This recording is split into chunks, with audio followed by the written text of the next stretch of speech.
అమ్మా సుమతి, సుమతి, సుమతి, సుమతి, సుమతి, సుమతి, సుమతి. అన్నయ్యా పోమా, నేను పిలవగానే రావాలి కదా. బాలేదని నేను ఎంత భయపడ్డాను తెలుసా? నీకు ప్రతిదానికి భయమే. చూసావా, పుట్టినరోజుకి కొత్త చీర. నాకు కాదు, దేవుడు తిన్న బిడ్డ. దేవుడు దేవుడు.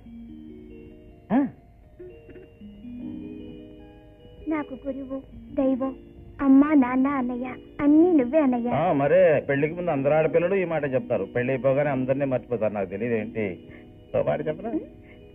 నేను నీకు సంబంధాలు చూస్తున్నా. అది సరే, నువ్వు సిగ్గుపడతావేంటి? ఏమో తెలీదు, ఎవరికి పెళ్ళున్నా నాకు సిగ్గేస్తుంది. ముందు నువ్వే పెళ్లి చేసుకోవాలి, అప్పుడు చూద్దాం నా పెళ్లి మాట.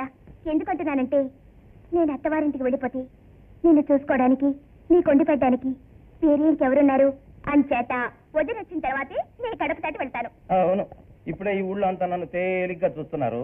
కన్నెపిల్లని ఇంట్లో పెట్టుకుని నేను పెళ్లి చేసుకుంటే ఇంకంతే. ఇప్పుడు నువ్వే ఏమన్నావు? నేనే నీకు దైవం, అమ్మా నాన్న అని అన్నావుగా. అన్నాను. మరి నేను చెప్పినట్టు విను. సరే. ఇప్పుడు నువ్వు కొత్త చీర కట్టుకొస్తావు, మన ఇద్దరం కలిసి గుడికి వెళ్తావు.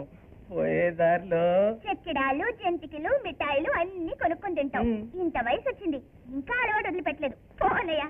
నేను వదిలిపెట్టడం కాదు, అదే నన్ను వదిలిపెట్టడం లేదు. Daddy రమ్మన్నారట.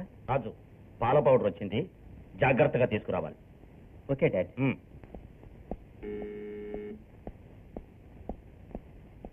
Good morning sir. Morning.